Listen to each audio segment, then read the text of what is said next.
When Benjamin Franklin exited the Constitutional Convention, he was asked by a woman, "Sir, what have you given us?" His immediate response was, "A republic, ma'am, if you can keep it." Yet most Americans today have been persuaded that our nation's governmental system is a democracy and not a republic. The difference between these two is essential in understanding Americanism and the American system. Before we discuss political systems, however, it's helpful to address the confusion that has been spread about the political spectrum. Many have been led to believe that the political spectrum places groups such as communists on the far left, fascists or dictators on the far right, and political moderates or centrists in the middle. However, a more accurate political spectrum will show government having zero power on the far right to having 100% power on the far left. At the extreme right, there is no government. The extreme left features total government under such labels as communism, socialism, Nazism, fascism, princes, potentates, dictators, kings, any form of total government. Those who claim that Nazis and fascists are right-wing never define their terms. This amounts to spreading confusion. Toward the middle of the political spectrum can be found the type of government limited to its proper role of protecting the rights of the people. That's where the Constitution of the United States is.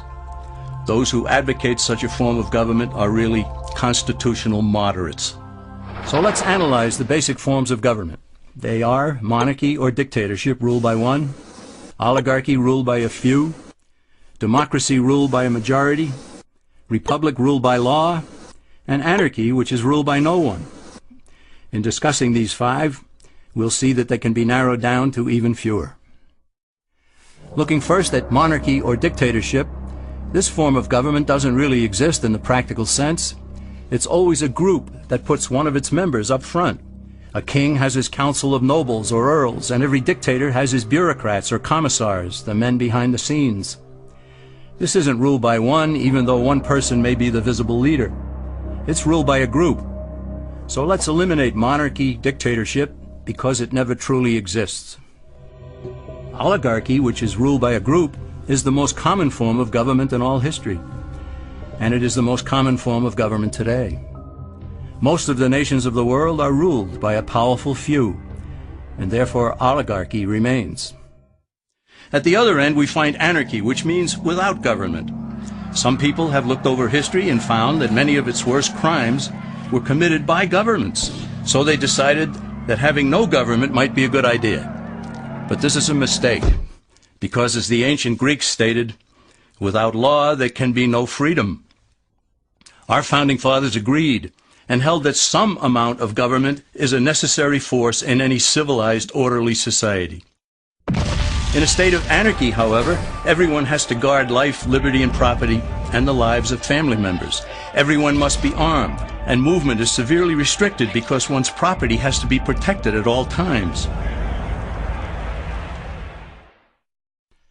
Civilized people have always hired someone to do the guarding, a sheriff, a police force, or some branch of government. Once law enforcement was in place, the people were freer. They could leave their property, work in the fields, and so on. In short, the proper amount of government makes everyone freer. There are some who advocate anarchy, however, not because they want no government, but because they don't like what they have. They use anarchy as a tool for revolutionary change.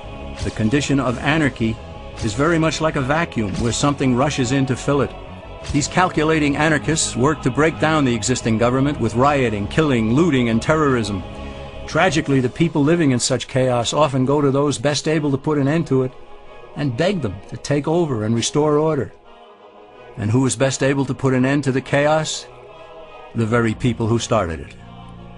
The anarchists who created the problem then create a government run by them, an oligarchy, where they have total power. This is exactly what happened in Russia that led to Lenin taking total power, and in Germany, where Hitler's brown shirts created the chaos that brought him to power. But anarchy isn't a stable form of government. It's a quick transition from something that exists to something desired by the power-hungry. It's a temporary condition, and because it isn't permanent, we eliminate it as well. The word democracy comes from two Greek words, demos, meaning people, and kratein, meaning to rule. Democracy, therefore, means the rule of the people, majority rule. This, of course, sounds good, but suppose the majority decides to take away one's home, or business, or children. Obviously, there has to be a limit. The flaw in democracy is that the majority isn't restrained. If more than half the people can be persuaded to want something in a democracy, they rule. What about republic? Well, that comes from the Latin, res meaning thing, and publica meaning public. It means the public thing, the law. A true republic is one where the government is limited by law, leaving the people alone. America's founders had a clean slate to write on. They could have set up an oligarchy. In fact, there were some who wanted George Washington to be their king. But the Founding Fathers knew history, and they chose to give us the rule of law in a republic, not the rule of a majority in a democracy. Why? Let's demonstrate the difference in the setting of the Old West. Consider a lynch mob in a democracy. 35 horseback riders chase one lone gunman. They catch him, and they vote 35-1 to hang him. Democracy has triumphed, and there's one less gunman to contend with. Now consider the same scenario in a republic. The 35 horseback riders catch the gunman and vote 35-1 to hang him. But the sheriff arrives, and he says, "You can't kill him. He's got his right to a fair trial." So they take the gunman back to town. A jury of his peers is selected, and they hear the evidence and the defense, and they decide if he shall hang. Does the jury even decide by majority rule? No, it has to be unanimous, or he goes free. The rights of the gunman aren't subject to majority rule, but to the law. This is the essence of a republic.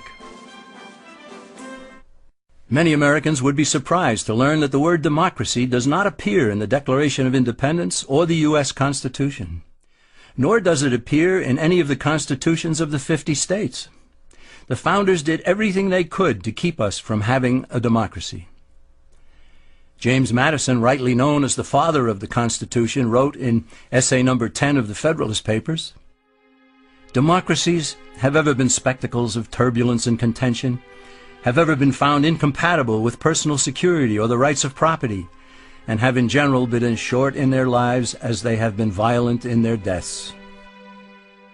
Alexander Hamilton agreed, and he stated, "We are a republican government. Real liberty is never found in despotism or in the extremes of democracy." Samuel Adams, a signer of the Declaration of Independence, stated, "Democracy never lasts long. It soon wastes, exhausts, and murders itself." The founders had good reason to look upon democracy with contempt, because they knew that the democracies in the early Greek city-states produced some of the wildest excesses of government imaginable. In every case, they ended up with mob rule, then anarchy, and finally tyranny under an oligarchy. During that period in Greece, there was a man named Solon, who urged creation of a fixed body of law not subject to majority whims. But where the Greeks never adopted Solon's wise counsel, the Romans did. Based on what they knew of Solon's laws, they created the 12 tables of the Roman law, and in effect built a republic that limited government power and left the people alone. Since government was limited, the people were free to produce, with the understanding that they could keep the fruits of their labor. In time, Rome became wealthy and the envy of the world. In the midst of plenty, however, the Roman people forgot what freedom entailed. They forgot that the essence of freedom is the proper limitation of government. When government power grows, people freedom recedes. Once the Romans dropped their guard, power-seeking politicians began to exceed the powers granted them in the Roman Constitution. Some learned that they could elect politicians who would use government power to take property from some and give it to others. Agriculture subsidies were introduced, followed by housing and welfare programs. Inevitably, taxes rose and controls over the private sector were imposed. Soon, a number of Rome's producers could no longer make ends meet, and they went on the dole. Productivity declined, shortages developed, and mobs began roaming the streets, demanding bread and circuses from the government. Many were induced to trade freedom for security. Eventually, the whole system came crashing down. They went from a republic to a democracy, and ended up with an oligarchy under a progression of the Caesars.